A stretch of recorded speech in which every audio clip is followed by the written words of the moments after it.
അവരെ കുറിച്ച് പോലും ആലോചിക്കണ്ട. അത് ആലോചിക്കാതെ പോലും ഭയങ്കരമായ ഒരു പേടി ഒക്കെ ഉണ്ടായിരുന്ന ഒരു സമയം ഉണ്ടായിരുന്നു.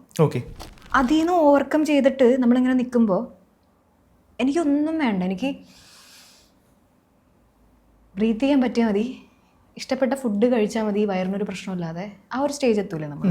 അങ്ങനത്തെ ഒരു പോയിന്റ് ഉണ്ടായിരുന്നു എൻ്റെ ലൈഫിൽ. അതൊന്നും അല്ലാതെ ഒരു അമൃത ഉണ്ടായിരുന്നു. ഇപ്പോൾ കോളേജിൽ ക്ലാസ് കഴിഞ്ഞിട്ട് ഒന്ന് ജസ്റ്റ് ഒന്ന് പാടിയാൽ മതി എന്ന് ആഗ്രഹിച്ചിരുന്ന ഒരു കുട്ടി ക്ലാസ് കഴിഞ്ഞിട്ട് എല്ലാവരും പോകാൻ വേണ്ടി വെയിറ്റ് ചെയ്ത് ആ എക്കോ ഉള്ള റിവേർബിൾ റൂമിലിരുന്ന് പാടുന്ന ആ അമൃതയ്ക്കും ആ വിഷൻ ഉണ്ടായിരുന്നു. വെണ്ണിലവേ വെണ്ണിലവേ വിണൈ താണ്ടി വരുവായ വിളയാട് ജോഡി തേവേ.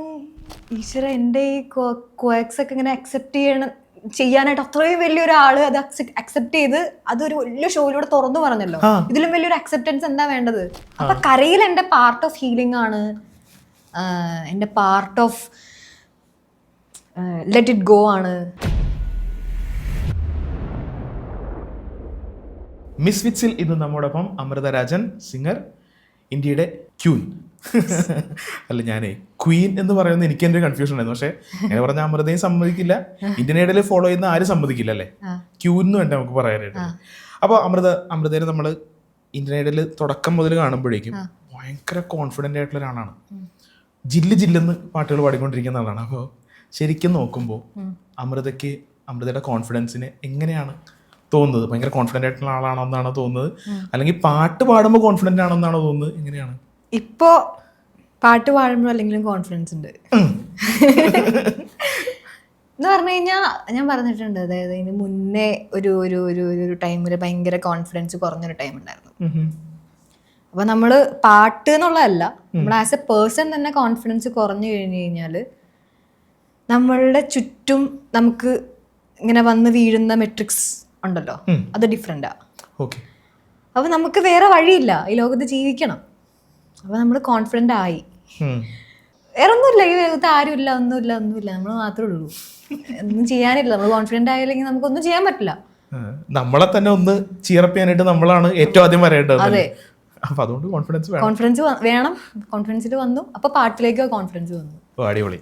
അമൃത, ഇപ്പോൾ അമൃതയുടെ പാട്ടാണ്, അതായത് അമൃത പാടി ഞെട്ടിക്കുന്ന ഒരാളാണ്, ഇങ്ങനെ പറയുന്നതാണ് എനിക്കിഷ്ടം. അപ്പോൾ എന്ന് മുതലാണ് പാട്ട് പഠിത്തം തുടങ്ങിയത് എന്നുള്ളത്?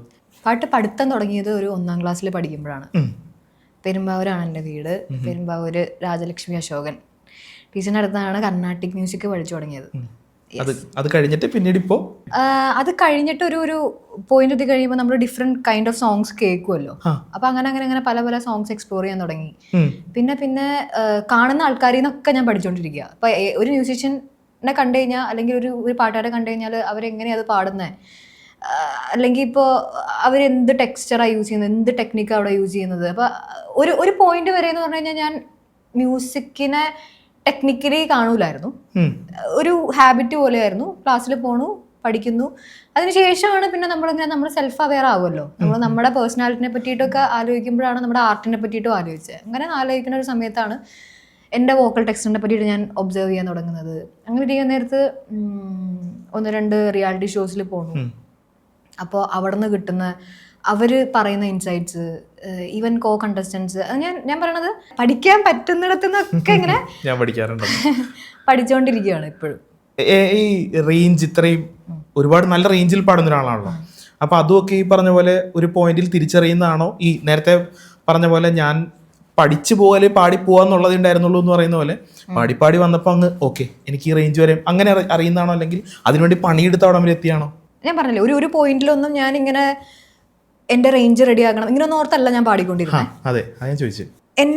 എൻ്റെ വോക്കൽ എൻ്റെ ഇൻസ്ട്രുമെൻ്റ് ആണ് എന്നാണ് ഞാൻ കൺസിഡർ ചെയ്യണമല്ലോ.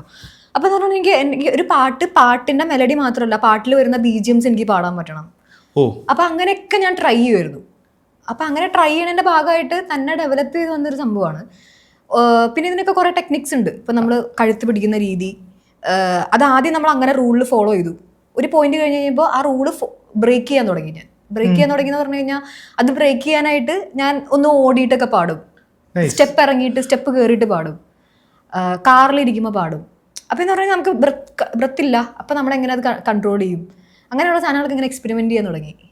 ഏതവസ്ഥയിലും പാടാൻ പറ്റണം നമുക്ക്, പാട്ടല്ലാതെ വേറെ വഴിയില്ല. അതുകൊണ്ട് അതുകൊണ്ടായിരിക്കും എനിക്ക് പറഞ്ഞാൽ ഈ കെഹനാഹിക്കായിലെ ആ ഇടയിലുള്ള ആ ഒരു സ്വരങ്ങളില്ലേ, ശരിക്കും പറഞ്ഞാൽ വേറൊരാള് പാടിത്തരേണ്ടാണ്. അതും വേദിയിൽ അമൃത തന്നെ പാടി. എനിക്ക് തോന്നുന്നത് ഈ ബാക്ക്ഗ്രൗണ്ട് മ്യൂസിക് പാടാൻ ഇഷ്ടമാണെന്ന് പറഞ്ഞുകൊണ്ട് അങ്ങനെ സംഭവിച്ചത്. എനിക്ക് തോന്നുന്നത് ഇപ്പൊ ഈ സംഗതികൾ അല്ലെങ്കിൽ സ്വരങ്ങൾ ഇങ്ങനെ പാടണമെങ്കിൽ അതിന്റെ പുറകിൽ വലിയ പഠനം വേണം. അപ്പോൾ അമൃത ഏത് പാട്ടും ഇംപ്രവൈസ് ചെയ്ത് പാടാറുണ്ട്. അപ്പൊ എങ്ങനെയാണ് ഈ സ്വരങ്ങൾ ഓൾറെഡി ചിട്ടപ്പെടുത്തി അല്ലെങ്കിൽ എഴുതി വെച്ചിട്ടായിരിക്കും അത് പ്രാക്ടീസ് ചെയ്തിട്ടായിരിക്കും പോകുന്നത്. പക്ഷെ എങ്ങനെയായിരിക്കും അത് ഈ രാഗങ്ങൾ കൃത്യമായിട്ട് അറിയാവുന്നതുകൊണ്ടാണോ, അല്ലെങ്കിൽ ഹെൽപ്പ് ചെയ്യാനായിട്ട് ആരെങ്കിലും ഒക്കെ ഉണ്ടോ?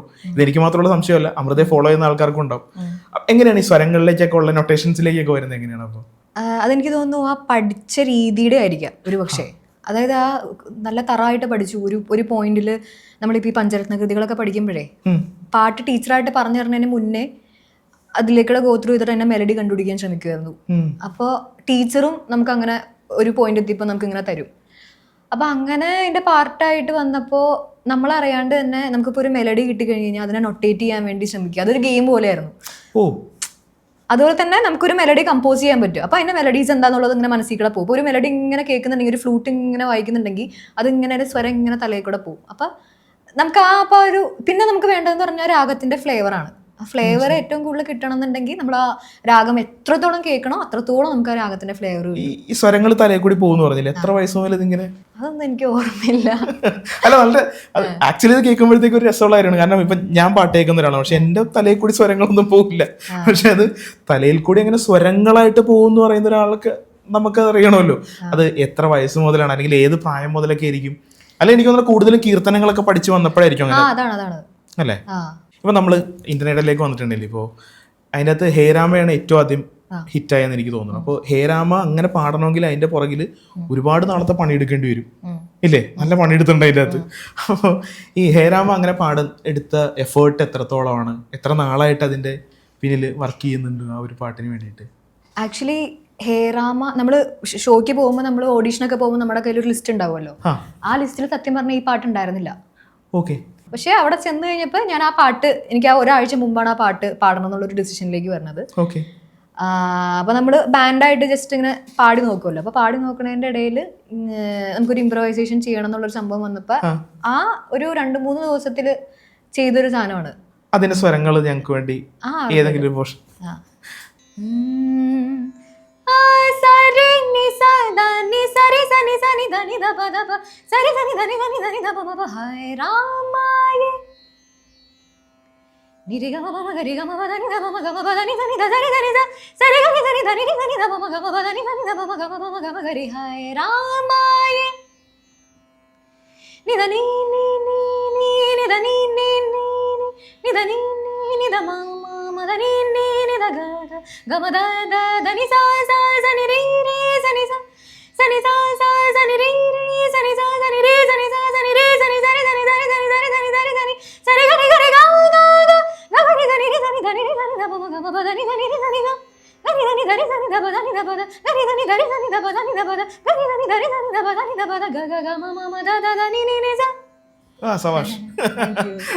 അല്ല, ഇതാണ് ശരിക്കും പറയണേ ഇപ്പോ എന്നെ പോലെ അമൃതയെ കേൾക്കുന്ന ആൾക്കാരുടെ എല്ലാവരുടെയും ഒരു അത്ഭുതം എന്ന് വെച്ചിട്ടുണ്ടെങ്കിലേ, അത് എങ്ങനെയാണ് ഇങ്ങനെ സ്വരങ്ങൾ, ഇപ്പൊ നമ്മള് സ്വരസ്ഥാനം കറക്റ്റ് ആവണല്ലോ എഴുതി വരുമ്പോഴത്തേക്കും, അല്ലെങ്കിൽ ചിട്ടപ്പെടുത്തി എഴുതി വരുമ്പോഴത്തേക്കും. അപ്പൊ അത് എങ്ങനെയാണ് അമൃത ക്രാക്ക് ചെയ്യുന്നത്? പഠനം കൊണ്ട് തന്നെയാണെന്നാണ് അല്ലെ നമ്മൾ മനസ്സിലാക്കി വെക്കേണ്ടത്. കേൾവിയും മസിൽ മെമ്മറി ആണെന്ന് ഞാൻ പറയുള്ളൂ. നമ്മൾ ചെയ്യുന്ന സാധനം കറക്റ്റായിട്ട് ചെയ്യുക, ആ ചെയ്ത സാധനം ഉള്ളിൽ കിടക്കും. എന്നിട്ട് പിന്നെ സ്റ്റേജിൽ കയറി നിൽക്കുമ്പോൾ അതിനെപ്പറ്റി ആലോചിക്കുകയേ ചെയ്യരുത്, വിട്ടു കൊടുക്കണം.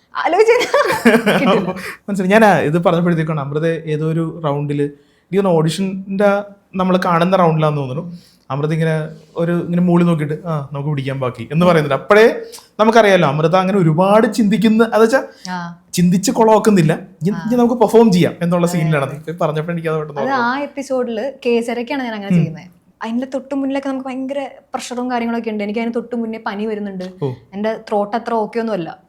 എന്ത് ചെയ്യാൻ പറ്റും? അത് ആലോചിച്ചിട്ടൊരു കാര്യമില്ലല്ലോ.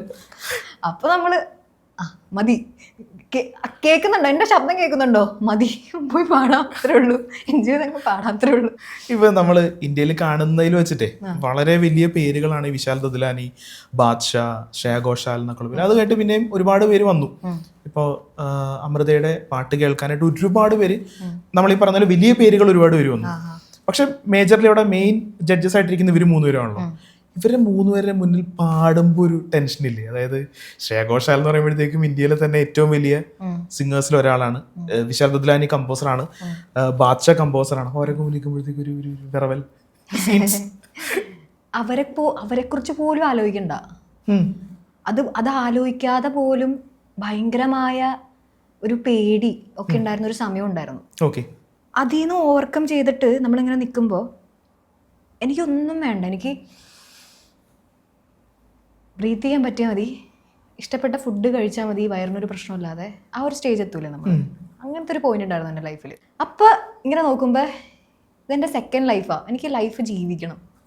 അവരൊക്കെ എന്നെ കാണാനിരിക്കുന്നവർ, അവരെൻ്റെ പാട്ട് കേൾക്കാൻ വേണ്ടി ഇരിക്കുന്നതാണ്, അവരെന്നെ വെയിറ്റ് ചെയ്തിരിക്കും എൻ്റെ പാട്ട് കേൾക്കാൻ വേണ്ടിയിട്ട്. അങ്ങനെ പറഞ്ഞിട്ട് നമ്മൾ അവിടെ പോയി നിൽക്കുന്നത്. നമ്മളെന്തിനാ പേടിക്കുന്നത്?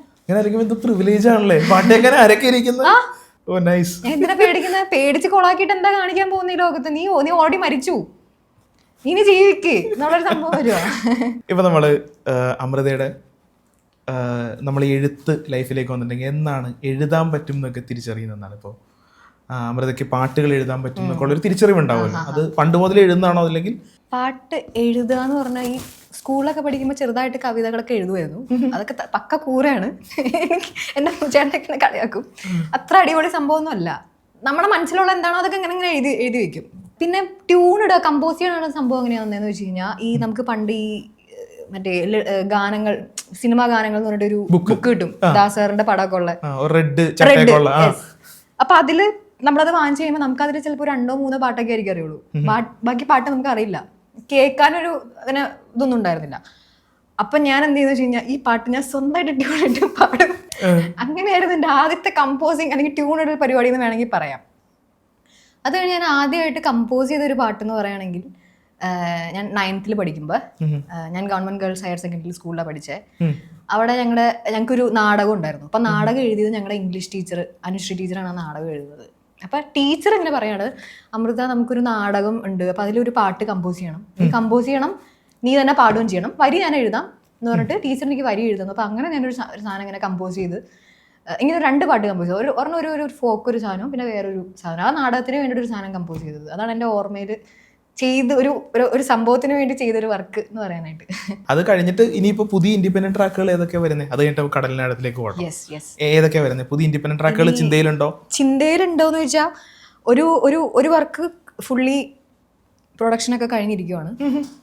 എന്ന് പറഞ്ഞു കഴിഞ്ഞാൽ ഓഡിയോ പ്രൊഡക്ഷനും കഴിഞ്ഞു, വീഡിയോ പ്രൊഡക്ഷന്റെ കളറിംഗ് സ്റ്റേജിൽ നിൽക്കുവാണ്. ഇനി എനിക്കത് പിച്ച് ചെയ്താൽ മതി, ലേബിൾസിലേക്ക് ഇങ്ങനെ പിച്ച് ചെയ്താൽ മതി. അതെങ്ങനെയാണെന്ന് വെച്ചാൽ, ആ പാട്ട് വന്നെങ്ങനെയാണെന്ന് വെച്ച് കഴിഞ്ഞാൽ, അതിൻ്റെ കൺസെപ്റ്റും സ്ക്രിപ്റ്റും മെൽബണിലുള്ളൊരു ടീം തരിക ചെയ്തത്. 2-3 വർഷം മുമ്പ് അവർ ഫുള്ള് കൺസെപ്റ്റും തീമും തന്നിട്ട് അതൊരു ടൈം ലൈൻ ബേസിസിൽ ഉണ്ടാക്കിയ ഒരു പാട്ടാണ്. അതുകൊണ്ട് തന്നെ ആ പാട്ടിന് അങ്ങനെ ഒരു എക്സ്പെരിമെൻ്റൽ ഒരു സാധനമുണ്ട്. നമ്മൾ സാധാരണ ഇങ്ങനെ ഞാൻ പാട്ടുണ്ടാക്കിയിട്ട് അതിന് വേണ്ടിയിട്ടുള്ളൊരു വീഡിയോ അല്ല, വീഡിയോ കൺസെപ്റ്റിൻ്റെ ബേസിസിന് ഉണ്ടാക്കിയൊരു പാട്ടാണ്. അത് അത്യാവശ്യം ഒരു എന്താ പറയുക, ഭയങ്കര മെലഡി ഓറിയൻറ്റഡ് ആണെന്ന് വേണമെങ്കിൽ പറയാം. ഗിറ്റാർസ് ഭയങ്കരമായിട്ട് അതിനെ എൻഹാൻസ് ചെയ്തിട്ടുണ്ട്. സുമേഷ് ചേട്ടനാണ് വായിച്ചേക്കണത്. സുമേഷ് ചേട്ടൻ. സ്ട്രിങ്സ് വരുന്നുണ്ട്. ഭയങ്കര ഒരു ക്ലോസ് ടു ഹാർട്ട് എന്ന് പറയാൻ കണക്കിനുള്ള ഒരു സാധനമാണ്. കുറേ കാര്യങ്ങൾ ഇങ്ങനെ ഒരു കഥ, ആ പാട്ട് കേട്ട് കഴിയുമ്പോൾ കഥ നമുക്ക് കിട്ടുന്ന പോലത്തെ ഒരു പാട്ട്. പിന്നെ ഒരു പാട്ടെന്ന് പറഞ്ഞാൽ ഓഡിയോ പ്രൊഡക്ഷനൊക്കെ കഴിഞ്ഞിരിക്കുകയാണ്. ഞാനിങ്ങനെ വീഡിയോന്റെ പരിപാടികൾ ഇങ്ങനെ ചെയ്തുകൊണ്ടിരിക്കുകയാണ്. അതാണ് അപ്പൂപ്പന്താടി. അതും വരുന്നുണ്ട് അല്ലേ? അതും വരുന്നുണ്ട്. ഇപ്പൊ ഈ ഓഡിയോ പ്രൊഡക്ഷൻ്റെ കാര്യം പറയുമ്പോഴത്തേക്കാണ്, അമൃത ആക്ച്വലി സൗണ്ട് ഡിസൈൻ ചെയ്യും, പ്രോഗ്രാമിംഗ് ചെയ്യും. അപ്പൊ ഇതെല്ലാം എന്താ പറയുക, നമ്മൾ ഈ ഓൺ ദ ഗോയിൽ നമ്മൾ പഠിച്ചതാണോ അല്ലെങ്കിൽ ഈ പറഞ്ഞ പോലെ കോഴ്സ് ചെയ്തിട്ടുണ്ടോ? ഓൺ ദ ഗോയിൽ പഠിച്ച സാധനമാണ്. കാണുന്ന മ്യൂസീഷ്യൻസിൽ നിന്നൊക്കെ പഠിച്ചുകൊണ്ടിരിക്കുന്നത് എന്നുള്ള രീതിയിൽ ഞാൻ പറയുന്നത്, എനിക്ക് അങ്ങനെ വിളിക്കുമ്പോൾ തന്നെ എനിക്ക് ആക്ച്വലി ഒരു സാധനമാണ്. അയ്യോ അല്ലല്ല എൻ്റെ മെയിൻ സാധനം എൻ്റെ വോക്കൽ തന്നെയാണ്. അതിലാണ് ഞാൻ പക്ക എനിക്ക് ഇതാണ് എൻ്റെ സാധനം എന്ന് പറഞ്ഞത്. ബാക്കിയെല്ലാം ഞാനിങ്ങനെ എക്സ്പ്ലോർ ചെയ്യണം. എനിക്കിങ്ങനെ ചുമ്മാ ഇരിക്കുമ്പോൾ ചിലപ്പോൾ എന്തെങ്കിലുമൊക്കെ പുതിയതായിട്ട് പഠിക്കാൻ തോന്നും, പുതിയതായിട്ട് എന്തെങ്കിലും ചെയ്യാൻ തോന്നും. അത് ചെയ്യുന്നതിലൂടെ ഒരു ഹാപ്പിനെസ് ഉണ്ട്. അങ്ങനെ ചെയ്തു തുടങ്ങിയതല്ല. ഇപ്പൊ വായിക്കുന്ന ഇൻസ്ട്രുമെന്റ്സ് ആണെങ്കിലും അങ്ങനെ തന്നെയാണ്. ഇപ്പൊ ഞാൻ ഉക്കുലേല വായിക്കും. ഞാൻ ആദ്യം പഠിച്ചത് വയലിനാണ്. പക്ഷെ അത് സ്ഥിരമായിട്ട് പ്രാക്ടീസ് ചെയ്യണം. എല്ലാം അതിൻ്റെതായ രീതിയിൽ അതിനെങ്ങനെ കൊണ്ടുപോയാലാണ് അതെല്ലാം പെർഫെക്ഷനിലേക്ക് എത്തുള്ളൂ. അപ്പോൾ അതുകൊണ്ട് അതൊന്നും അതെല്ലാം ഈ പറഞ്ഞ പോലെ ജാക്ക് ഓഫ് ഓൾ ട്രേഡ്സ് എന്ന് പറയുന്നത്. അതൊക്കെ എൻ്റെ മ്യൂസിക്കിനെ എനിക്ക് എക്സ്പ്രസ് ചെയ്യാൻ വേണ്ടിയിട്ട് ഒരു ടൂളായിട്ടാണ് ഞാൻ കാണുന്നത് അതിനൊക്കെ. ഞാൻ പറയുന്നത് ഇപ്പോൾ നമ്മൾ വയലിൻ പഠിച്ചുകൊണ്ടായിരിക്കും ചിലപ്പോൾ സ്വരസ്ഥാനം അല്ലെങ്കിൽ സ്വരങ്ങൾ കൂടുതൽ കാര്യമായിട്ട് അല്ലേ, അങ്ങനെയുള്ള കുറെ ഗുണങ്ങൾ ഉണ്ടാവും എന്ന് പറഞ്ഞിട്ടുണ്ട്. ഇപ്പം ഞാനിപ്പോൾ ലേബൽസിനെ ചോദിച്ചുകൊണ്ടേ ചോദിക്കുകയാണ്. പണ്ടത്തെ ഒരു അമൃതം എന്ന് വെച്ചിട്ടുണ്ടെങ്കിൽ മ്യൂസിക് ലേബലിൻ്റെ അടുത്തൊക്കെ ചിലപ്പോൾ അങ്ങോട്ട് ചെന്ന് ഒരുപാട് അപ്രോച്ച് ചെയ്യേണ്ടി വരുമായിരിക്കും, ഒരു പുതിയൊരു പാട്ടുണ്ടെന്നൊക്കെ പറഞ്ഞിട്ട്. ഇന്നിപ്പോൾ നോക്കിയിട്ടുണ്ടെങ്കിൽ അമൃത എന്ന് വെച്ചിട്ടുണ്ടെങ്കിൽ നമ്മുടെ ഒരു പാട്ട് അവരൊന്ന് കേൾക്കാനായിട്ട്, അതായത് അവർ വളരെ സ്നേഹത്തോടുകൂടി അവർ ചിലപ്പോൾ അത് എടുക്കാനായിട്ട് തയ്യാറാകാം, അല്ലെങ്കിൽ അവരത് കേൾക്കാൻ തയ്യാറാവാം. അങ്ങനെ മ്യൂസിക് ലേബിൾസ് ഒക്കെ ഒന്നുകൂടെ അടുത്തേക്ക് വന്നിരിക്കുന്ന ഒരു ടൈമാണ്. ഈ ഒരു ഷിഫ്റ്റ് കാണുമ്പോൾ എന്താ തോന്നുന്നത്? അതായത് നേരത്തെ പാട്ടുകൾ ഉണ്ടായിക്കൊണ്ടിരുന്ന വെച്ചാൽ പാട്ടുകളുടെ പുറകെ ഓടുന്നൊരു അമൃതയുണ്ട്. ഇപ്പൊ പാട്ടുണ്ടാക്കുമ്പോഴും നമ്മളുടെ ഉള്ളിൽ വേറൊരു ടൈപ്പിലുള്ള ഒരു തീം, ഒരു കോൺഫിഡൻസും ഉണ്ട്. ആ ഷിഫ്റ്റ് കാണുമ്പോൾ എന്താ തോന്നുന്നത്? ആ ഷിഫ്റ്റ് കാണുമ്പോൾ അതൊന്നും അല്ലാതെ ഒരു അമൃത ഉണ്ടായിരുന്നു. ഇപ്പോൾ കോളേജിൽ ക്ലാസ് കഴിഞ്ഞിട്ട് ജസ്റ്റ് ഒന്ന് പാടിയാൽ മതി എന്ന് ആഗ്രഹിച്ചിരുന്ന ഒരു കുട്ടി ക്ലാസ് കഴിഞ്ഞിട്ട് എല്ലാവരും പോകാൻ വേണ്ടി വെയിറ്റ് ചെയ്ത് ആ എക്കോ ഉള്ള ഒരു റിവേർബുള്ള റൂമിലിരുന്ന് പാടുന്ന ആ അമൃതയ്ക്കും ആ വിഷൻ ഉണ്ടായിരുന്നു. ഓക്കെ, അപ്പോൾ ഓക്കെ, സ്ലോ ഡൗൺ, നിൻ്റെ കാര്യങ്ങൾ വരട്ടെ, എല്ലാം ഇങ്ങനെ എംബ്രേസ് ചെയ്യണം. അതിങ്ങനെ എടുത്ത് തലയിൽ വെക്കണില്ല. ഓക്കെ, ഇതൊക്കെ ഏത് കാലത്ത് വേണമെങ്കിലും നമുക്കതൊന്നും കിട്ടണം എന്നൊന്നുമില്ല. അത് റൈറ്റ് ടൈമിൽ റൈറ്റ് ആയിട്ടുള്ള ആൾക്കാരിലേക്ക് നമ്മൾ എത്തും. നമ്മൾ വർക്ക് ചെയ്തുകൊണ്ടിരിക്കും എന്നുള്ളൊരു സംഭവമാണ് എപ്പോഴും മനസ്സിൽ കൊണ്ടുവരുന്നോണ്ടിരിക്കുന്നത്. ഇപ്പം നമ്മൾ കടലിനാഴത്തിലേക്ക് വന്നിട്ടുണ്ടെങ്കിൽ നേരത്തെ ചോദിക്കണമെന്ന് വിചാരിച്ചിട്ട് ഇങ്ങനെ പോകുന്നതാണല്ലോ. ആ പാട്ട് ആക്ച്വലി ഒരു ഉണർത്ത പാട്ട് പോലത്തെ ഒരു സംഭവമാണ്. അല്ലെങ്കിൽ എന്താ പറയുക, നമ്മളെ തന്നെ ഒന്ന് തോണ്ടി വിളിക്കുന്ന പോലെ അങ്ങോട്ട് ഇറങ്ങ് എന്ന് പറയുന്ന ഒരു സാധനമാണ്. അപ്പോൾ എങ്ങനെയാണ് ആ പാട്ടിൻ്റെ ഒരു പ്രോസസ്സിലേക്ക് വന്നത്? അതേപോലെ തന്നെ കടലിനാഴം എഴുതുന്നത് എങ്ങനെയാണ്, അതിനെ കുറിച്ചൊക്കെ ഒന്ന് പറയാമോ? ഇത് ഞാൻ എൻ്റെ ഹോസ്റ്റലിൽ ഇരുന്ന് എഴുതിയ പാട്ടാ. ആ സമയത്ത് എന്ന് പറഞ്ഞു കഴിഞ്ഞാൽ ലോകം കാണണമെന്നും ആളുകളെ മീറ്റ് ചെയ്യണമെന്നും കാണാത്ത പല കാര്യങ്ങളും കാണുകയും ആസ്വദിക്കുകയും ചെയ്യണം എന്നുള്ള അതിയായ ഒരു ആഗ്രഹത്തിൽ നിന്ന് ഉണ്ടായ ഒരു പാട്ടാണ്. അപ്പോൾ അത് ഉണ്ടാക്കുന്ന എങ്ങനെയാണെന്ന് വെച്ച് കഴിഞ്ഞാൽ എനിക്കിപ്പോഴും ഓർമ്മയുണ്ട്. ആ ഹോസ്റ്റലിലെ റൂമിൽ ജനലിൻ്റെ അടുത്തിരുന്നിട്ട് അന്ന് എനിക്കൊരു യൂക്കുലേല ഉണ്ട്, ഒരു ഫാൻ ഗിഫ്റ്റ് ചെയ്തൊരു യൂക്കുലേല ആയിരുന്നു. അപ്പോൾ അത് വെച്ചിട്ട് എനിക്ക് ആകെ കുറച്ച് കോഡ്സ് അറിയുള്ളൂ ഒന്ന്. അപ്പോൾ പഠിച്ചു തുടങ്ങിയിട്ടുള്ളൂ യൂക്കുലേല അപ്പോൾ ആ സമയത്തൊക്കെ. അപ്പോൾ ആ ഉള്ള കോഡ് വെച്ചിട്ട് ജസ്റ്റ് ഒരു ദിവസത്തിൽ അതിൻ്റെ പല്ലവിയുടെ മെലഡി ഓൺ ദ ഫ്ലോയിൽ ഇങ്ങനെ വന്നു. ആ ട്യൂൺ ഉണ്ടായിട്ട് ആ ഒരു ഓൺ ദ ഫ്ലോയിൽ തന്നെ ആ ദിവസം തന്നെ ഒരു ലിറിക്സ് ഇങ്ങനെ വരിക. പിന്നെ അതിന് ശേഷം സെയിം സാധനം ഒരു അടുത്ത ആഴ്ചയൊക്കെ ആയപ്പോഴേക്കും ഒരു അനുപല്ലവിയുടെ ഒരു ട്യൂൺ മനസ്സിൽ വരികയാണ്. എന്നിട്ട് അതും ഒരു സാധനം ഇങ്ങനെ വരികയാണ്. അതിൻ്റെ അടുത്ത സ്റ്റാൻസ് ഉണ്ടാക്കാൻ കുറച്ച് പണി വിട്ടു. ആ സെയിം ട്യൂണിൽ തന്നെ ഒപ്പിക്കണമല്ലോ. ഇങ്ങനെയായിരുന്നു അതിൻ്റെ ഒരു ഉത്ഭവം. പക്ഷേ എനിക്കാണെങ്കിൽ കട്ട ക്രിഞ്ച്. എനിക്കത് എന്നുള്ള സംഭവം കാണിക്കുന്നത് ഇത് എന്നുള്ളൊരു സാധനമായി. പക്ഷെ പിന്നെ കുറേ നാളൊക്കെ കഴിഞ്ഞ് കഴിഞ്ഞപ്പോഴേക്കും ഇന്ത്യൻ മ്യൂസിക്കൊക്കെ കുറച്ചുകൂടി ഇറങ്ങാൻ തുടങ്ങിയല്ലോ. അപ്പോൾ ഞാനും വിചാരിച്ചു ചുമ്മാ ഇറക്കാം എന്നുള്ളൊരു സാധനത്തിൽ അങ്ങനെ ഇറക്കിയതാ. പക്ഷേ ആൾക്കാർക്ക് ഭയങ്കര ഇഷ്ടപ്പെട്ടു, എല്ലാവരും ഏറ്റെടുത്തല്ലോ. അതായത് നമ്മൾ ഈ പറഞ്ഞ പോലെ ക്ലാസ് റൂമിൻ്റെ ഉള്ളിൽ എല്ലാവരും ഒന്ന് പോയിട്ട് അവിടെ നിന്ന് പാടണം എന്ന് ആഗ്രഹിച്ച അമൃത, അതായത് അത്രയും ആയിരങ്ങളുടെ സ്നേഹം പിടിച്ചു പറ്റുന്ന, അതായത് ഇന്റർനെറ്റിലേക്കാളൊക്കെ മുന്നേ അല്ലേ ഇറങ്ങുന്നത്. അപ്പോൾ ആ ഒരു വൻ സംഭവമല്ലേ അത്. ഞാനതിങ്ങനെ ആ പാട്ട് കേൾക്കുമ്പോൾ അന്ന് കേട്ടപ്പോഴും ഞാൻ ആലോചിച്ചു, ഈ കുട്ടി അല്ലെങ്കിൽ എന്താ പറഞ്ഞ അമൃത എത്ര സീരിയസ് ആയിട്ടാണ് ഇതിനെ കാണുന്നത്. അപ്പൊ അതിന്റെ വിഷ്വൽ ആണെങ്കിൽ പോലും, ഞാൻ അങ്ങനെയാണ് ഉദ്ദേശിച്ചത്, അതിന്റെ വിഷ്വൽ ആണെങ്കിൽ പോലും, അല്ലെങ്കിൽ അതിൻ്റെ അകത്ത് എഴുതി വെച്ചിരിക്കുന്ന കാര്യങ്ങളാണെങ്കിൽ പോലും, അപ്പൊ നമുക്ക് ഒരാളുടെ ഒരു സീരിയസ്നെസ് അറിയാലോ, ഇയാള് വെറുതെ വന്നതല്ല. അപ്പൊ അങ്ങനെ നമ്മളങ്ങനെ പ്രതീക്ഷിച്ചു എന്ന് പറയാണ്. നമുക്ക് തിരിച്ച് ഇന്റർനെറ്റിലേക്ക് പോകണമെങ്കിലേ, ഇപ്പൊ അതിൻ്റെ അകത്ത് കോംപ്ലിമെന്റ് കാര്യം പറഞ്ഞിട്ടുണ്ടെങ്കിൽ എനിക്ക് പെട്ടെന്ന് ഓർമ്മ വരുന്നത് ഇപ്പോൾ വിശാൽ ദുലാനിയുടെയോ ബാദ്ഷയുടെയോ ശ്രേയ ഘോഷാലിന്റെയോ ഒന്നും അല്ല എനിക്ക് പറയാൻ. എനിക്ക് പെട്ടെന്ന് ഓർമ്മ വരുന്നത് കവിതാ കൃഷ്ണമൂർത്തി മാം പറഞ്ഞൊരു സംഗതിയാണ്. മാം അന്ന് കരയാണ് ആക്ച്വലി, കണ്ണൊക്കെ ഇങ്ങനെ നിറഞ്ഞിങ്ങനെ. ഞാൻ ഇന്നേ വരെ ആ ഒരു നമ്മൾ ഇന്ത്യ ഇങ്ങനെ ആരാധിക്കുന്ന ഒരു സിംഗർ അങ്ങനെ കണ്ണു നിറഞ്ഞ് ഞാൻ കണ്ടിട്ടില്ല. ഇങ്ങനെ കണ്ണിങ്ങനെ നിന്നിട്ട് പറഞ്ഞാണ്, മോളെ നീ ലോകത്തെ കാണുന്ന വേറൊരു കണ്ണടയോട് കൂടെയാണ്, ആ കണ്ണട നീ മാറ്റരുത്, നീ നടക്കുന്നൊരു വഴിയുണ്ട്, ആ ലൈൻ നീ ക്രോസ് ചെയ്യരുത്, അങ്ങോട്ടോ ഇങ്ങോട്ടോ പോരുത്, നീ അങ്ങനെയാണ് പോകേണ്ടത് എന്ന് പറയാണ്. അത് കേട്ടപ്പോൾ ആക്ച്വലി എന്താ തോന്നി, അതായത് നമ്മൾ വർഷങ്ങളായിട്ട് ആഗ്രഹിക്കുന്നല്ലേ അങ്ങനത്തെ ഒരാളെ കാണണമെന്നൊക്കെ. കവിതാ കൃഷ്ണമൂർത്തി മാം പറഞ്ഞപ്പോ എന്ത് തോന്നി അങ്ങനെ പറഞ്ഞപ്പോ? ഈശ്വര എൻ്റെ ഈ ക്വാക്സ് ഒക്കെ ഇങ്ങനെ അക്സെപ്റ്റ് ചെയ്യാനായിട്ട് അത്രയും വലിയൊരാള് അത് അക്സെപ്റ്റ് ചെയ്ത് അതൊരു വലിയ ഷോയിലൂടെ തുറന്നു പറഞ്ഞല്ലോ. ഇതിലും വലിയൊരു അക്സെപ്റ്റൻസ് എന്താ വേണ്ടത് എന്നുള്ളൊരു സംഭവമാണ് എനിക്ക് തോന്നിയത്.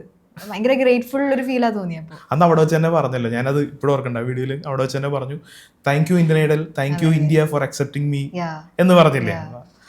അപ്പോഴേ ഞാൻ ആലോചിച്ചു, അതായത് ഇത് കേട്ടിട്ട് ഇങ്ങനെ കിളി പോയി എന്നുള്ളൊരു സീനുണ്ട്. കവിതാ കൃഷ്ണമൂർത്തി മാമിന്റെ കാര്യം പറഞ്ഞ പോലെ തന്നെ കേട്ടിരിക്കുന്നതിൽ ഇപ്പോൾ അവിടെ വെച്ച് ഉള്ളിൽ വെച്ചിട്ടല്ല, ഇന്ത്യൻ ഐഡലിൽ വെച്ചിട്ടല്ല, പുറത്താണെങ്കിൽ പോലും കിട്ടിയിരിക്കുന്നതിൽ വെച്ചിട്ട് ഏറ്റവും ബെസ്റ്റ് വേറെ കോംപ്ലിമെന്റ് ചെയ്തായിരിക്കും? അങ്ങനെ ചോദിച്ചാൽ എല്ലാ കോംപ്ലിമെന്റും വലുത് തന്നെയാ. ഒന്നിനും നമുക്കിങ്ങനെ തരം തിരിക്കാൻ പറ്റില്ല എന്ന് ഞാൻ പറയുള്ളൂ. അതിപ്പോ അങ്ങനെ ഓർത്ത് പറയാം, എനിക്ക് എത്ര മെമ്മറി അത്ര ഓർത്ത് പറയാൻ പറ്റില്ല. ഒരു 5 പലതരത്തിലുള്ള കോംപ്ലിമെന്റുകൾ ഞാൻ വേണമെങ്കിൽ ആലോചിച്ച് പറയാം, അത്രേ ഉള്ളൂ. എനിക്കല്ലാതെ ബെസ്റ്റ് ഏതാണെന്ന് ചോദിച്ചാൽ എനിക്ക് അറിഞ്ഞൂടാ. പക്ഷെ എന്നാലും കോംപ്ലിമെന്റ്സ് എല്ലാം തന്നെ മനസ്സിനോട് ഹൃദയത്തോടെ ഏറ്റവും അടുത്ത് സൂക്ഷിക്കുന്നതല്ലേ. ഉള്ളിലാണെങ്കിലും ഇപ്പൊ ശ്രേയ ഘോഷാൽ, ബാദ്ഷാ, വിശാൽ ദദ്ലാനി അവര് പറഞ്ഞിട്ടാണെങ്കിലും ഈ ക്യൂൻ അല്ലാണ്ട് അത് ഭയങ്കര വിളിയാണല്ലോ. അതായത് അല്ലേ, അതൊരു സ്നേഹത്തിന്റെ ഭയങ്കര ചേർത്ത് നിർത്തലൊരു വിളിയാണല്ലോ.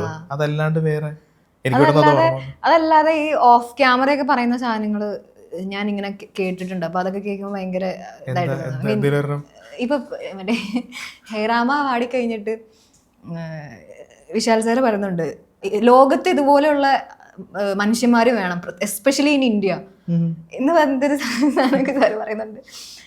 അപ്പോൾ എന്ന് പറഞ്ഞാൽ എൻ്റെ പാട്ട് മാത്രമല്ല, ഒരു പേഴ്സണാലിറ്റി. ഞാനിങ്ങനെ അവിടെ ചെന്ന് നിൽക്കുമ്പോൾ സത്യം പറഞ്ഞു കഴിഞ്ഞാൽ ഇതൊന്നും ആലോചിക്കാതെ ഞാനായിട്ട് അവിടെ നിൽക്കുമായിരുന്നു. അപ്പോൾ അതിനൊരു അക്സെപ്റ്റൻസ് കിട്ടിയ പോലത്തെ ഒരു സാധനമുള്ളൂ.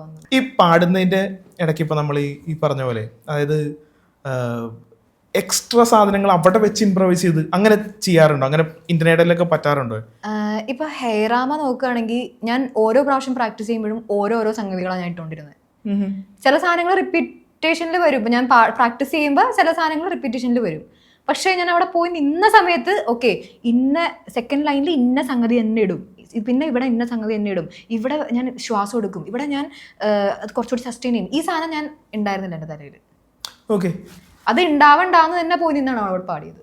ജീവിതത്തിലെടുത്ത ഏറ്റവും വലിയ നല്ല തീരുമാനം എന്നൊക്കെ പറഞ്ഞൊരു സംഗതി ഉണ്ടാവും, അങ്ങനെ എന്തെങ്കിലുമൊക്കെ? ഉണ്ട്. ഞാൻ പറയും, ഞാൻ മ്യൂസിക് തിരഞ്ഞെടുത്തായിരിക്കും, ഞാൻ മ്യൂസീഷ്യൻ ആയതായിരിക്കും. എന്തുകൊണ്ടായിരിക്കും? ഈ കോളേജിൽ ഇപ്പോൾ എല്ലാവരും പോയിട്ട് ഇങ്ങനെ നിന്ന് പാടണമെന്ന് ആഗ്രഹം ഉണ്ടെന്ന് പറഞ്ഞല്ലോ, അത്രയ്ക്ക് ഇതിനോട് സ്നേഹം വരാനുള്ള കാരണം? അതായത് ഒരു 18-19 വയസ്സുള്ള ഒരാൾക്ക് അത്രമേൽ അതിനോടൊരു എന്താ പറഞ്ഞ ഭ്രമം എന്നൊക്കെ പറഞ്ഞിട്ടുണ്ടെങ്കിൽ എനിക്കത് കേൾക്കുമ്പോൾ ഭയങ്കര അത്ഭുതം കിട്ടും. അതായത് ആരെങ്കിലും പാടുന്ന കണ്ടിട്ടാണോ? എനിക്ക് അറിഞ്ഞൂടാ. ഞാൻ തന്നെ അത് ആലോചിച്ചിട്ടുണ്ട്. എനിക്ക് തോന്നിയത് ഞാൻ തന്നെ എൻ്റെ സെൽഫ് നമ്മൾ റിയലൈസേഷൻ എന്നുള്ള രീതിയിൽ ഇങ്ങനെ ആലോചിക്കുമ്പോൾ ഞാനിങ്ങനെ എനിക്ക് തോന്നുന്നത് ഒരു പക്ഷേ എൻ്റെ ലൈഫിലെ ഡൗൺസിൽ നിന്നുള്ള ഡിസ്ട്രാക്ഷൻ ആയിരുന്നു മ്യൂസിക്. അപ്പോൾ അത് ചെയ്യുമ്പോൾ നമുക്ക് ഭയങ്കര ഒരു അഡ്രിനാലിനും ഡോപ്പമിനൊക്കെ ഇങ്ങനെ കിട്ടുമല്ലേ. അപ്പം അത് ചെയ്യലാണ് എൻ്റെ ഹാപ്പിനെസ്. അത് ചെയ്യാന്ന് പറഞ്ഞു കഴിഞ്ഞാൽ ഇപ്പോൾ ഒരു സമയത്തൊക്കെ ഞാൻ ക്ലാസ്സൊക്കെ കട്ട് ചെയ്തിട്ട് സ്മ്യൂളിലൊക്കെ ഇരുന്ന് പാടും. അപ്പം അങ്ങനെയാണ് നമ്മൾ പുതിയ പുതിയ പാട്ടുകൾ എക്സ്പ്ലോർ ചെയ്യുന്നത്. അയ്യോ ഇത്ര അടിപൊളി പാട്ടുണ്ടായിരുന്നു, ഇത്ര അടിപൊളി പാട്ടുണ്ടായിരുന്നു. ഈ പാട്ടുകൾ ഇങ്ങനെ എക്സ്പ്ലോർ ചെയ്യണു, ആ പാട്ടുകൾ ഇങ്ങനെ ഹിറ്റ് ചെയ്യണു. ആ പാട്ട് നമ്മൾ പാടിയ പാട്ട് ഞാൻ തന്നെ ഇരുന്ന് കേൾക്കും. ഇങ്ങനെ കേട്ടിട്ട് കൊള്ളാലോ, അത് ആ നോട്ട് ഹിറ്റ് ചെയ്യുമ്പോൾ നല്ലൊരു ഫീലുണ്ട്, കൊള്ളാം. അതിനുശേഷം ഒരു പോയിന്റ് കഴിഞ്ഞപ്പോഴാണ് ആൾക്കാരുടെ അപ്രിസിയേഷൻസ് വരാൻ തുടങ്ങിയത്. അപ്പോൾ അതിലും അടിപൊളിയാണല്ലോ, കൊള്ളാലോ, കൊള്ളാം, നമ്മൾ പാടുന്ന സാധനം വേറെ ആൾക്കാർക്ക് ഇഷ്ടപ്പെടുക. ആ സമയത്തൊക്കെ എനിക്ക് ഇങ്ങനെ മെസ്സേജ് വരുമായിരുന്നു. അതായത് അവരുടെ ഏറ്റവും ഹോസ്പിറ്റലൈസ് ഒക്കെ ആയിട്ട് കിടക്കുമ്പോൾ എൻ്റെ ഈ സ്മ്യൂളിലെ പാട്ട് കേൾക്കുന്നൊക്കെ. അപ്പം ഞാൻ ആലോചിക്കും, സ്മ്യൂളിലെ പാട്ട് കേൾക്കുമോ? സ്മ്യൂളിലെ പാട്ട് എന്ന് പറഞ്ഞാൽ ഒട്ടും ഓഡിയോ ക്വാളിറ്റി ഇല്ലാത്ത സാധനമല്ലേ. വേറെ എത്രത്തോളം മാസ്റ്റേർഡ് ആയിട്ടുള്ള ട്രാക്സ് നമുക്ക് അവൈലബിൾ ആണ് യൂട്യൂബിലേക്ക്. അപ്പം എൻ്റെ പാട്ട് എന്തിനാണ് കേൾക്കുന്നത്? അപ്പം അതെല്ലാം സത്യം പറഞ്ഞ ഒരു കോൺഫിഡൻസ് തന്നിട്ടുണ്ട് എന്ന് പറഞ്ഞു കഴിഞ്ഞാൽ, okay this is your thing Amrutha, just do it, people are loving it, people need your art എന്നുള്ള സാധനങ്ങൾ കിട്ടുന്നുണ്ടായിരുന്നു പാരലലി. അപ്പൊ അങ്ങനെ പിന്നെ ഒരു പോയിന്റ് കഴിഞ്ഞ് കഴിഞ്ഞപ്പോൾ നമ്മളിങ്ങനെ പറയില്ല, നമ്മുടെ ലൈഫിന്റെ നമ്മളിങ്ങനെ പേർപ്പസ് ഒക്കെ ഇങ്ങനെ ആലോചിക്കുമ്പോൾ ഞാനിങ്ങനെ ആലോചിക്കും, ഓക്കെ എൻ്റെ ഹാപ്പിനെസ് എന്ന് പറഞ്ഞു കഴിഞ്ഞാൽ എൻ്റെ ഉള്ളിലുള്ള സാധനത്തിന് എക്സ്പ്രസ് ചെയ്യലാണ്. അതെൻ്റെ ആർട്ടിലൂടെ എക്സ്പ്രസ് ചെയ്യുമ്പോൾ എനിക്ക് കിട്ടുന്നൊരു ഹൈ ഉണ്ടല്ലോ, അത് അങ്ങനെയായിരിക്കാം ഒരു പക്ഷേ എനിക്ക് എക്സ്പ്ലോറിങ്. ഞാൻ ഈ ഇപ്പൊ പറഞ്ഞു കേട്ടപ്പോഴത്തേക്ക് ആലോചിക്കരുത്, ശരിക്കും അമൃതോഷ അതിന്റെ ചെറിയൊരു സാധനം പറഞ്ഞു പോയി. ഏറ്റവും കൂടുതൽ ഇപ്പൊ പാടുന്നു എന്ന് പറഞ്ഞല്ലോ, പണ്ട് പാടുമ്പോഴാണെങ്കിലും ഇപ്പൊ പാടുമ്പോഴാണെങ്കിലും ഏറ്റവും കൂടുതൽ ഹൈ കിട്ടുന്നത് കറക്റ്റ് ആയിട്ട് ഈ പറഞ്ഞ സംഗതികൾ കൃത്യമായിട്ട് വീഴുമ്പോഴാണോ, അതിന്റെ ഭാവം കറക്റ്റ് ആയിട്ട് വീഴുമ്പോഴാണോ, ഏതിലാണ് ഏറ്റവും കൂടുതൽ ഹൈ കണ്ടെത്താൻ സാധിക്കുന്നത്? ഇതെല്ലാം കൂടി ഒരുമിച്ച് വീഴുമ്പോഴാണെന്ന് എനിക്ക് തോന്നിയിട്ടുണ്ട്. ഇപ്പോൾ അതിപ്പോൾ പുതിയൊരു പാട്ട് എക്സ്പ്ലോർ ചെയ്യുമ്പോൾ തന്നെ നമുക്ക് ചില സമയത്തൊക്കെ നമുക്ക് ഹൈ വരും. ഇപ്പോൾ റഹ്മാൻ സാറിൻ്റെ പാട്ടൊക്കെ ഞാൻ ആദ്യമായിട്ട് ചില പാട്ടൊക്കെ ഇങ്ങനെ എക്സ്പ്ലോറൊക്കെ ചെയ്യുന്ന സമയത്ത് അയ്യോ ഈ പാട്ടൊക്കെ ഇവിടെ ഉണ്ടായിരുന്നോ, ഞാൻ എന്തൊരു മണ്ടിയാണ്, ഞാൻ ഇത്ര നാൾ എന്ത് ചെയ്തുകൊണ്ടിരിക്കുകയായിരുന്നു, അങ്ങനെയൊക്കെയുള്ള സംഭവം വരുമല്ലോ. അങ്ങനെ നമ്മള് തിരിച്ച് ഒന്ന് നാട് വരെയും പോയിട്ടുണ്ടെങ്കിൽ അച്ഛൻ്റെ അമ്മയുടെ ചേട്ടൻ്റെ കാര്യം പറയണം. പിന്നീടിലാണെങ്കിലും അച്ഛൻ്റെ തോളത്ത് കൈയിട്ട് നിന്നിട്ട് വളരെ പ്രൗഡായിട്ട് അച്ഛനെ അതായത് പറഞ്ഞ അച്ഛനോടുള്ള ഇഷ്ടം മുഴുവൻ ഇങ്ങനെ കാണിച്ചുകൊണ്ട് പറയുന്ന ആ ഒരു വീഡിയോ ക്ലിപ്പും ഭയങ്കര വൈറലായിരുന്നു. ഇപ്പോൾ യൂട്യൂബിലുണ്ട്, അല്ലെങ്കിൽ ഇപ്പോൾ നമ്മൾ ടി വിയിൽ നേരിട്ട് കണ്ടാണ്. അച്ഛൻ ആഗ്രഹം ഒരു ബി.ഫാം പഠിക്കണം എന്നായിരുന്നു, ടീച്ചർ ആവണം എന്നായിരുന്നു. അപ്പം അത് കഴിഞ്ഞിട്ട് അച്ഛൻ ആ വേദിയിലൊക്കെ വന്നിട്ട് അച്ഛൻ എന്താ പറഞ്ഞ അച്ഛൻ്റെ ഒരു ഹൈ അവിടെ കാണിച്ചല്ലോ, പാടി ഇത്ര അടിപൊളിയാവുന്നു, ഭയങ്കര സന്തോഷമായി എന്നൊക്കെ പറഞ്ഞല്ലോ. അപ്പോൾ ശരിക്കും പറഞ്ഞില്ലേ അച്ഛൻ്റെ ആ ഒരു സന്തോഷം, ആ ഒരു ഷിഫ്റ്റ് എങ്ങനെ, ആ ഒരു സന്തോഷത്തെ എങ്ങനെയാ നോക്കുകയാണെന്ന്? ഇത് ഞാൻ ഒരുപാട് ആഗ്രഹിച്ചിരുന്നതായിരുന്നു ആ ഒരു മൊമെന്റ്. അതിന് മുന്നേ അത് ഇങ്ങനെ ഇന്ത്യൻ ഐഡൽ പോലുള്ള ഒരു വേദിയിലൂടെ സാധിക്കുന്നൊന്നും ഞാൻ പ്രതീക്ഷിച്ചിരുന്നില്ല. തോളി കൈയിട്ടൊക്കെ നിൽക്കാന്ന് പറഞ്ഞു കഴിഞ്ഞാൽ എനിക്ക് ചെറുതായിട്ട് തോന്നി, ഈശ്വര ഈ ലൈൻ പോയി എൻ്റെ അച്ഛനെ വിഷമിപ്പിക്കുന്ന രീതിയിൽ അത് പോവല്ലോ എന്ന് തോന്നിയപ്പോൾ ഞാൻ അച്ഛനെ ഒന്ന് സ്ട്രോങ് ആക്കാൻ വേണ്ടിയിട്ട് കൈ തോളത്തിട്ടിട്ട് ഞാൻ അങ്ങ് സംസാരിച്ച. കാരണം ഞാൻ ആ മൊമെന്റിൽ, ആ സ്റ്റേജിൽ ഞാൻ അവിടെ നിൽക്കണം, ആ മൊമെന്റിൽ ഐ എം ഹീൽഡ്, എന്നെ ഇതൊന്നും ബാധിക്കാൻ പോകുന്നില്ല. ഒരു ടൈമിൽ ഉണ്ടായിരുന്ന ഒരു ഗേള്, കുറച്ച് ഹേർട്ടായിട്ടിരുന്ന ഒരു ഗേൾ ഉണ്ട്, ബട്ട് ദാറ്റ് ഗേൾ ഫോർഗിവ് ചെയ്തു. ഒന്നും ചെയ്യാനില്ല, നമ്മൾ അതിനെപ്പറ്റി ആലോചിച്ച് വേറെ ചുറ്റുമുള്ള ആൾക്കാരെ കുറ്റം പറഞ്ഞിട്ട് ഒരു കാര്യമില്ല. പിന്നെ അവരെല്ലാവരും ആദ്യമായിട്ട് ഈ ഏജിൽ ആദ്യമായിട്ടായിരിക്കും ജീവിക്കുന്നത്. അപ്പം ആ ഒരു റിയലൈസേഷൻ ഒരു 23 വയസ്സിലൊക്കെ ഇങ്ങനെ വന്നു തുടങ്ങിയിരുന്നു. അവിടെ നിന്ന് ആ ഇന്ത്യൻ ഐഡലിൽ നിന്ന സ്റ്റേജിൽ നിൽക്കണ അമൃതയിലേക്ക് എത്താൻ ഒരുപാട് പണി പെട്ടിട്ടുണ്ട്. പക്ഷേ ആ മൊമെന്റിൽ ഞാൻ ആലോചിച്ചത് അച്ഛനൊരിക്കലും അവിടെ ഒന്നും ഒരു ഗിൽട്ട് തോന്നുന്നത്. അച്ഛൻ ആ മാക്സിമം ഹാപ്പി ആയിട്ട്, കാരണം അച്ഛൻ ആ ഇന്ത്യൻ ഐഡലിൽ ഞാൻ നിൽക്കുമ്പോൾ ഉള്ള സമയത്ത് അച്ഛൻ്റെ കടയിലൊക്കെ ആൾക്കാർ വരും, വന്നിട്ട് അമൃതയുടെ അച്ഛനല്ലേ എന്ന് വെച്ചിട്ടാണ് ചോദിക്കണത്. അപ്പൊ ആ ഒരു ഹൈലിരിക്കണ അച്ഛനെ എനിക്ക് അവിടെ അത് പ്രിക്ക് ചെയ്തിട്ട് അത് സാധനം ഉണ്ട്. അങ്ങനെ ഒരു ഹൈ നമുക്കും വേണ്ട, നാട്ടുകാർക്കും വേണ്ട അല്ലേ? പക്ഷെ ഈ പറഞ്ഞ പോലെ അമൃതയും ഭയങ്കര പ്രൗഡാണ് ആ സീനിൽ. അച്ഛൻ അതിനേക്കാൾ അപ്പുറം പ്രൗഡാണ്. തിരിച്ച് എനിക്ക് തോന്നുന്നത് അമൃതയുടെ ഒരു പഴയ അമൃത, പുതിയ അമൃത എന്ന് പറഞ്ഞിട്ടൊരു വേർഷൻ ഉണ്ടോ എന്ന് ചോദിച്ചിട്ടുണ്ടെങ്കിൽ അതിൻ്റെ അകത്ത് ഏറ്റവും കൂടുതൽ ഇപ്പോൾ മാറ്റം വന്നിരിക്കുന്ന കാര്യങ്ങൾ എന്തൊക്കെയായിരിക്കും? ഇപ്പോൾ ഈ ഒബ്വിയസ്ലി പ്രാക്ടീസിൻ്റെ ഒക്കെ കാര്യങ്ങൾ പറഞ്ഞിട്ടുണ്ടെങ്കിൽ ഒരുപാട് മാറ്റങ്ങൾ ഉണ്ടാവും. അതുമുതൽ ചിന്താഗതികളാവാം, ആസ് എ പേഴ്സൺ ആവാം, എന്തൊക്കെയായിരിക്കും വന്നിരിക്കുന്നത്? ഇപ്പം നേരത്തെ ഒരു ഷിഫ്റ്റ് ഉണ്ടായിരുന്നു, ഒരു 23-year-old to 29 എന്നുള്ളൊരു ഷിഫ്റ്റ് ഉണ്ടെന്ന് പറഞ്ഞു. കലക്കി അല്ല, അല്ലെങ്കിൽ ജീവിക്കാൻ പറ്റില്ല അല്ലേ? അപ്പൊ എന്താണ് നമ്മളെ പ്രാക്ടീസിലുണ്ടായ മാറ്റങ്ങളും, ഐ മീൻ പാട്ട് പ്രാക്ടീസിലുണ്ടായ മാറ്റങ്ങളും, അതേപോലെ തന്നെ നമ്മൾ മറ്റുള്ള ചിന്താഗതിയിലുള്ള പ്രാക്ടീസിലുണ്ടായ മാറ്റങ്ങളൊക്കെ എന്തൊക്കെയായിരിക്കും? അതിങ്ങനെ പെട്ടെന്ന് വന്നതല്ല, പതുക്കെ പതുക്കെ പതുക്കെ പതുക്കെ മാറിയൊരു സാധനമാണ്. കാരണം അങ്ങനെ മാറുന്നത് നമ്മുടെ ആർട്ടിൽ റിഫ്ലക്റ്റ് ചെയ്യും. അതിൽ ഏറ്റവും ഞാൻ എപ്പോഴും പറയുന്നൊരു കാര്യം, വാലിഡേഷന് വേണ്ടിയിട്ട് ആർട്ട് ചെയ്യരുത് എന്നുള്ള സംഭവം. സെൽഫ് സാറ്റിസ്ഫാക്ഷൻ എന്നുള്ളൊരു സാധനത്തിന് വേണ്ടിയിട്ട് അതിലേക്കുള്ള എല്ലാ എഫേർട്ടും ഇടുക. അതിട്ട് കഴിഞ്ഞ് കഴിയുമ്പോൾ നമ്മുടെ കൈൻഡ് ഓഫ് ആൾക്കാരിലേക്ക് അത് തന്നെ എത്തും.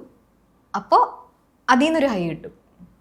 എവിടെ നിന്ന് വാലിഡേഷൻ ആവശ്യമില്ല, നമ്മുടെ സാറ്റിസ്ഫാക്ഷൻ മാത്രമാണ് അല്ലേ? പാട്ടുകാരി എന്നുള്ള നിലയ്ക്ക് ഒരുപാട് മൾട്ടിപ്പിൾ ജോൺറാസ് പഠിക്കുന്നു, പ്രാക്ടീസ്. ഇപ്പോൾ നമ്മൾ ഇന്ത്യൻ ഐഡലിൽ തന്നെ ആക്ച്വലി കുറച്ച് വെസ്റ്റേൺ സാധനങ്ങളൊക്കെ പാടുന്ന കിട്ടുന്നു. അപ്പോൾ വെസ്റ്റേണിലേക്കുള്ള ഇൻക്ലിനേഷൻ ഒക്കെ എങ്ങനെയാണ്? വെസ്റ്റേൺ ക്ലാസിക്കൽ കേൾക്കുകയാണ്, അതാണ് സംഭവം. കേൾക്കും. ഇപ്പം ഒരാഴ്ചയിൽ തന്നെ പുതിയ എന്തെങ്കിലുമൊക്കെ കേൾക്കാനായിട്ട് ഞാൻ ഇങ്ങനെ ട്രൈ ചെയ്യും. പുതിയ ആൾക്കാരെ മീറ്റ് ചെയ്യാനായിട്ട് ട്രൈ ചെയ്യുന്നുണ്ട്. അപ്പോൾ അങ്ങനെ കേൾക്കുമ്പോൾ അതെല്ലാം ഉള്ളിലേക്ക് ഇങ്ങനെ കയറുന്നുണ്ട്. എന്നിട്ട് അത് നമ്മൾ പാടുന്ന പാട്ടിലേക്ക് അപ്ലൈ ചെയ്യാൻ ട്രൈ ചെയ്യുന്നുണ്ട്. ഇൻഡിപെൻഡൻറ്റ് മ്യൂസിക്കിലേക്ക് അപ്ലൈ ചെയ്യാൻ ട്രൈ ചെയ്യുന്നുണ്ട്. ഞാൻ പറഞ്ഞില്ലേ, അതൊന്നും വലിയ സംഭവമൊന്നുമല്ല, ഇതിൽ എത്രയോ അടിപൊളിയായിട്ട് ചെയ്യുന്നുണ്ട്. പക്ഷെ അത് നമ്മൾ ഇൻകോർപ്പറേറ്റ് ചെയ്യുമ്പോൾ അതിൽ നമുക്ക് കിട്ടുന്നൊരു ഹാപ്പിനെസ് അത്രേ ഉള്ളൂ എന്ന് ഞാൻ പറയുള്ളൂ. അത് വലിയ സംഭവമായിട്ടൊന്നും ഞാൻ ചെയ്തിട്ടില്ല. ഫോളോ ചെയ്തില്ലേ? അപ്പോൾ അന്ന് ലൈവിലല്ല വീഡിയോയിലൊക്കെ വന്നിട്ട് ഷൂട്ടൊക്കെ കഴിഞ്ഞ് വന്നിട്ട് നമ്മളിങ്ങനെ നമുക്കറിയാം ക്ഷീണിതയാണ്, പക്ഷെ എന്നാലും ഈ സന്തോഷം പങ്കിടാതെ പറ്റില്ല എന്ന് പറഞ്ഞൊരു അവസ്ഥയുണ്ടായിരുന്നു. ശരിക്കും അത് ആ നിമിഷം അതെങ്ങനെ കാണുന്നത് എങ്ങനെയായിരുന്നു? അതാണ് എനിക്ക് അറിയേണ്ടത്. അതായത് അത് കഴിഞ്ഞിട്ടുള്ള എക്സ്പ്രഷൻ അല്ല, എങ്ങനെയാണ് ഈ സംഭവം കാണുന്നത് എങ്ങനെയാ ഫസ്റ്റ്? ഇങ്ങനെ അടുത്ത വീക്കിലേക്കുള്ള പാട്ട് ഓൾറെഡി കിട്ടിയിരുന്നു. അത് റൂബാറു ആയിരുന്നു. അപ്പൊ റൂബാറു ഞാൻ പാട്ട് പഠിക്കണം എങ്ങനെയാന്ന് വെച്ച് കഴിഞ്ഞാൽ ഒരു ബുക്കിൽ ഇങ്ങനെ ആദ്യം പാട്ട് ഇങ്ങനെ എഴുതും, എന്നിട്ട് ആ പാട്ടിന്റെ ലിറിക്സിലൂടെ ഇങ്ങനെ പോകും.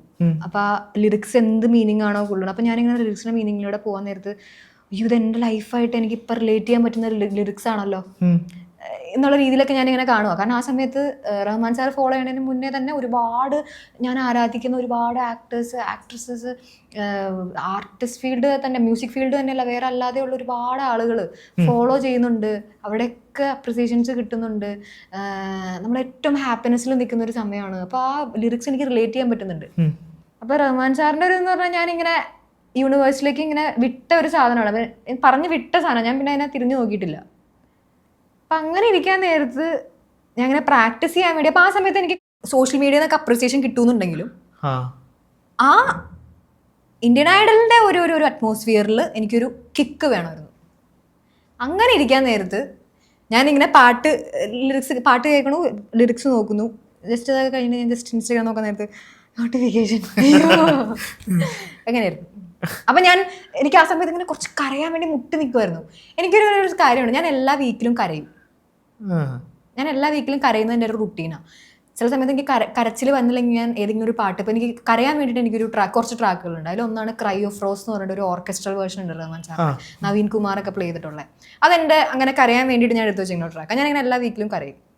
അപ്പോൾ ആ വീക്കിലാണ് എനിക്ക് കരയാൻ പറ്റുന്നില്ല. കരയാൻ പറ്റാണ്ടിരിക്കുമ്പോൾ ഈ സാധനം അങ്ങ് വന്നു കഴിഞ്ഞപ്പോൾ ഞാൻ അങ്ങ് കരഞ്ഞു. അപ്പോൾ അതാണ് ആ വീഡിയോയിൽ കണ്ടത്. ഈ കരയും എന്ന് പറഞ്ഞുകൊണ്ട് ഞാൻ ചോദിക്കുകയാണ്, അത് നമ്മുടെ ഒരു സെൽഫ് ഹീലിങ്ങിന്റെ ഭാഗമായിരിക്കും, അല്ലെങ്കിൽ ഈ പറഞ്ഞ പോലെ നമ്മൾ റിയലൈസ് ചെയ്യുന്ന പല കാര്യങ്ങളും, അല്ലെങ്കിൽ സന്തോഷത്തിന്റെ ഭാഗമായിരിക്കും? എങ്ങനെയായിരിക്കും? എല്ലാ മനുഷ്യരും കരയണം.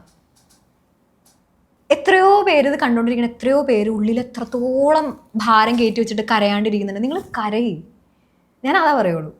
അപ്പൊ കരയിൽ എൻ്റെ പാർട്ട് ഓഫ് ഹീലിംഗ് ആണ്, എൻ്റെ part of let it go ആണ്. അപ്പോൾ ഞാനത് എൻ്റെ ഒരു റുട്ടീൻ്റെ ഭാഗമാണ്. അപ്പം അങ്ങനെ ചില സമയത്ത് കരയാൻ പറ്റില്ല, അപ്പം ഞാൻ ഇതുപോലെ പാട്ടൊക്കെ കേട്ടി കരയും. റഹ്മാൻ സാറിന് വേണ്ടി രണ്ടുപേരും പാടാൻ പറഞ്ഞാൽ ഏതായിരിക്കും പാടുന്നത്? വെണ്ണിലവേ വെണ്ണിലവേ വിണை താണ്ടി വരുവായാ വിളയാട് ജോഡി തേവേ. വെണ്ണിലവേ വെണ്ണിലവേ വിണை താണ്ടി വരുവായാ വിളയാട് ജോഡി തേവേ. இந்த பூலோகத்தில் யாரும் பார்க்கும் முன்னே உன்னை அதிகாயவனோப்பி வைப்போம். வெண்ணிலவே வெண்ணிலவே வினை தாண்டி வருவாயா விளையாடு ஜோடி தேவை. ഞാനൊക്കെ പെട്ടെന്ന് ഓർമ്മ വന്ന് റഹ്മാന്റെ പാട്ടും ചോദിക്കരുത്. അല്ല, അത് ആ എക്സ്ട്രാ സംഗതികളൊക്കെ ഓടി ഭയങ്കര രസമുണ്ടായിരുന്നു. കേൾവിക്കാരൻ കേൾക്കുമ്പോഴത്തേക്ക് ഞാനിങ്ങനെ കിടുങ്ങിയിരിക്കുകയായിരുന്നു. ഇപ്പോൾ അമൃത ഇത്ര നേരം സംസാരിച്ചപ്പോഴേ അമൃത നന്നായിട്ട് സംസാരിക്കുന്ന ഒരാളാണെന്നുള്ളത് എനിക്ക് ഓൾറെഡി അറിയാം. അത് അമൃത നന്നായിട്ട് സംസാരിക്കും. അമൃതയ്ക്ക് ഈ പറഞ്ഞ പോലെ സംസാരിക്കുമ്പോൾ ദൈവാനുഗ്രഹം പോലെയോ പ്രിപ്പറേഷൻ്റെയോ എങ്ങനെ ആയിക്കോട്ടെ കറക്റ്റായിട്ട് വാക്കുകളൊക്കെ കിട്ടുന്ന ആളാണെന്നൊക്കെ എനിക്കറിയാം. അല്ല, ഈ മറ്റേ എക്സ്പ്രസ് ചെയ്താൽ മതി എന്നല്ല, അത് എന്നെന്ത് പറഞ്ഞില്ല, എന്ന് പറഞ്ഞ പോലെയുള്ള ആ ഒരു സീൻ എങ്ങനെയാ സംഭവിക്കുന്നത്? അതായത് ഇംപ്രസ് ചെയ്യേണ്ട എക്സ്പ്രസ് ചെയ്താൽ മതി, അത് മനസ്സിലുണ്ടായിരുന്നു? അല്ലെങ്കിൽ അതപ്പം നമുക്കൊരു ഹൈര് നിൽക്കും. ഞാൻ പറഞ്ഞില്ലേ, ആ പാട്ട് പാടുന്നതിന് മുന്നേ എൻ്റെ റൂമിൽ ഉള്ളൊരു കുട്ടിക്ക് ഓൾറെഡി ഒരാഴ്ച മുമ്പേ ഒരു പനിയും ഇതൊക്കെ വന്നിട്ടുണ്ട്. അത് എനിക്ക് പതുക്കെ എനിക്കും വന്നു തുടങ്ങി. അപ്പം എൻ്റെ വോയിസ് അതിൻ്റെ തലേ ദിവസം മുതൽ എനിക്ക് ശബ്ദമില്ല എന്ന് പറഞ്ഞ്, ശബ്ദം ഇല്ലെന്ന് വെച്ചാൽ ഒട്ടും ശബ്ദമില്ല എന്നല്ല, പാടാൻ ഭയങ്കര സ്ട്രെയിൻ ആയിരുന്നു എനിക്ക്. അല്ലാതെ നമ്മൾ ആദ്യമായിട്ട് ഒരു വലിയ റിയാലിറ്റി ഷോ കാണും, അത്രയും ആൾക്കാർ കാണുന്നു, അവിടെ എന്തൊക്കെയോ നമ്മൾ കാണാത്ത എത്രയോ കാര്യങ്ങൾ അതിൻ്റെ ഇടയിൽ നടക്കുന്നുണ്ട്. ഇതിനെല്ലാം നമ്മൾ ഇതിൻ്റെ ഇടയിൽ കൂടെ സർവൈവ് ചെയ്തും പോകുന്നുണ്ട്. ഇതിൻ്റെ ഇടയിൽ കൂടെയാണ് നമ്മൾ ഈ രാവിലെ മുതൽ വൈകുന്നേരം വരെയാണ് ഇതിൻ്റെ, അതും ഓഡീഷൻ ആയിരുന്നല്ലോ, അതിൽ നിന്നാണ് നമ്മൾ ടോപ്പ് 15 പോകുന്നത്. ഇതിൻ്റെ ഇടയിൽ നിന്നൊക്കെ നമ്മൾ അവിടെ ഇങ്ങനെ വന്ന് നമ്മളിങ്ങനെ സ്ട്രോങ് ആക്കിയിട്ട് അമൃത നടക്കൂലാട്ടാ നീ ഒരു സാധനം ഉണ്ടല്ലോ, ആ സാധനത്തിൽ അവിടെ പോയി നിന്നിട്ട് സെലക്ട് ആയി എന്ന് പറയുമ്പോ നമ്മുടെ ആ മൊമെന്റില് വായിന്നൊക്കെ വന്നു പോയതാ. കാരണം അവിടെ അത് തന്നെയാണ് എന്റെ മനസ്സില്. അതില്ലാന്നുണ്ടെങ്കിൽ ശരിക്കും നമുക്ക് അവിടെ പാടാൻ പറ്റൂല എന്ന് പറഞ്ഞു കഴിഞ്ഞാൽ. നീ നിനക്ക് വേണ്ടി അവിടെ പാടുന്ന, നിന്നെ കേൾക്കാൻ അവരിയ്ക്കുക. ആ സാധനം എന്റെ മനസ്സിലിരിക്കുന്നത്. ഇനിയിപ്പോ നമ്മൾ ഇന്ത്യൻ ഐഡലിലെ വേദിയിലെത്തിയല്ലോ. ഇതിനു മുന്നേയും കളേഴ്സിന്റെ ഒരു റിയാലിറ്റി ഷോയിലുണ്ടായിരുന്നു. അതിന് മുമ്പ് വേറെയും നമ്മുടെ മലയാളത്തിലും റിയാലിറ്റി ഷോയിലുണ്ടായിരുന്നില്ല. അപ്പോൾ എപ്പോഴെങ്കിലും ലൈഫിൽ ആലോചിച്ചിട്ടുണ്ടോ ഈ ഇന്ത്യൻ ഐഡൽ എന്ന് പറഞ്ഞിട്ടുണ്ടെങ്കിൽ നമുക്കറിയാം ഇപ്പം ഇന്ത്യയിൽ കിട്ടാവുന്നതിൽ വെച്ച് ഏറ്റവും വലിയ റിയാലിറ്റി ഷോ വേദിയാണത്. അത് എനിക്ക് തോന്നുന്നു അങ്ങനെ ഞാൻ പറയുന്നതുകൊണ്ട് ഒരാൾക്കും എന്നോടും ദേഷ്യം ഉണ്ടാവില്ല. അങ്ങനെ പറയുന്നത് തെറ്റുമല്ലെന്ന് എനിക്ക് തോന്നുന്നു. കാരണം അത്രയും പാൻ ഇന്ത്യൻ ആളുകൾ കാണുന്നതും പാൻ ഇന്ത്യൻ ആളുകളൊന്നും മത്സരിക്കുന്ന ഒരു സ്ഥലമാണ്. അപ്പോൾ പണ്ട് ആഗ്രഹിച്ചിട്ടുണ്ടോ ഇന്ത്യൻ ഐഡലിൽ ഇങ്ങനെ വരണം, അവിടെ മത്സരിക്കണം എന്നുള്ള കാര്യങ്ങളൊക്കെ? ഇല്ല, അങ്ങനെ ഒരു സ്വപ്നമായിട്ട് മനസ്സിൽ കൊണ്ട് നടന്ന ഒരു കാര്യമൊന്നുമല്ല. ഇപ്പം അങ്ങനെ മാനിഫെസ്റ്റ് ചെയ്തിട്ട് പോയ ഒന്നുമല്ല. ഇങ്ങനെ റിയാലിറ്റി ഷോസിൽ ഉള്ള ആളുകളൊക്കെ ഇങ്ങനെ തിളങ്ങുന്ന കാണുമ്പോൾ ഞാൻ ആലോചിച്ചിട്ടുണ്ട്, ഞാൻ എന്താ പോവാത്ത, എന്നെ എന്തായിരിക്കുമോ കൊണ്ടാവാത്ത എന്നൊക്കെ ഉള്ളൊരു വളരെ ചെറിയ പ്രായത്തിൽ.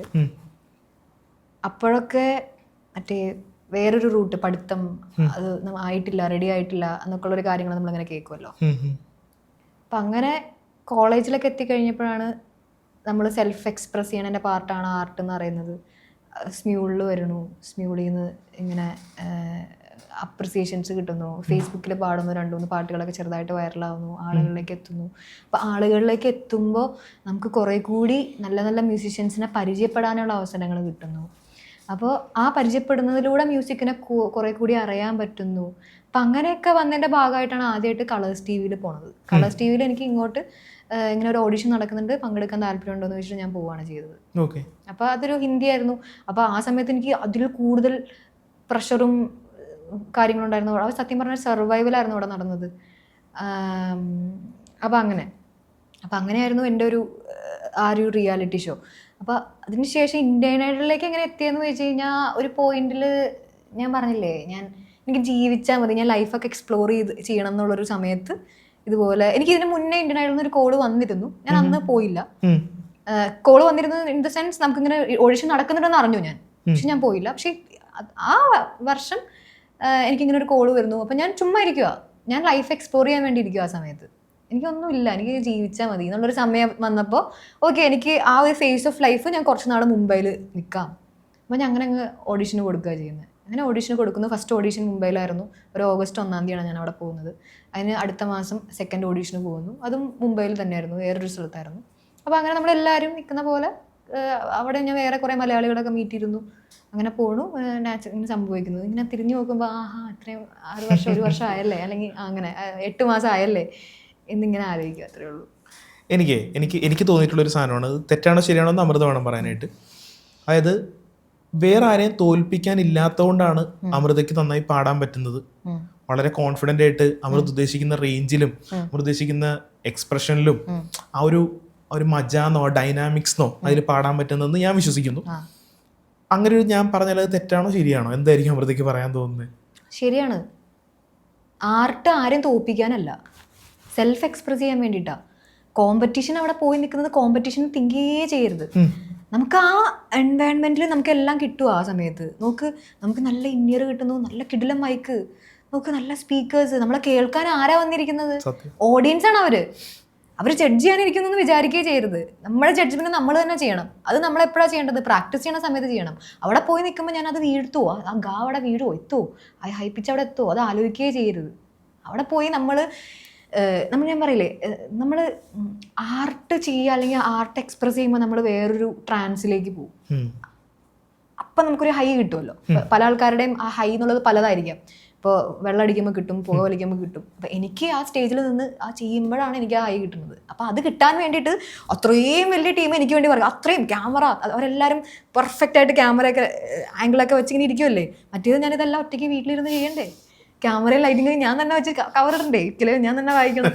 ഇത് ഇത്രയും വലിയൊരു ക്രൂ ചെയ്യല്ലേ, ഞാൻ തന്നെ എന്തിനാ ടെൻഷൻ അടിക്കുന്നത്? പാടി കിട്ടുന്നതിനെ ആസ്വദിക്കാൻ പഠിക്കുന്നല്ലേ. നമ്മള് നമ്മൾ തീർക്കാൻ പോകുമ്പോഴത്തേക്ക് അമൃത അന്ന് പറഞ്ഞ മറ്റേ പഞ്ച് ഡയലോഗ് ഉണ്ട്, മറ്റേ ഞാൻ നേരത്തെ പറഞ്ഞ എക്സ്പ്രസ് ചെയ്താൽ മതി ഇംപ്രസ് ചെയ്യേണ്ടെന്ന് പറഞ്ഞ പോലെ അമൃത സ്വന്തമായിട്ട് പറയുന്ന ഇതേപോലത്തെ വേറെയും 1-2 സെന്റൻസുകൾ കാണുമായിരിക്കുമല്ലോ. അതായത് എനിക്കറിയാം അമൃതയുടെ 1-2 വേറെയും സ്വന്തമായിട്ട് പറയുന്നുണ്ടാവും.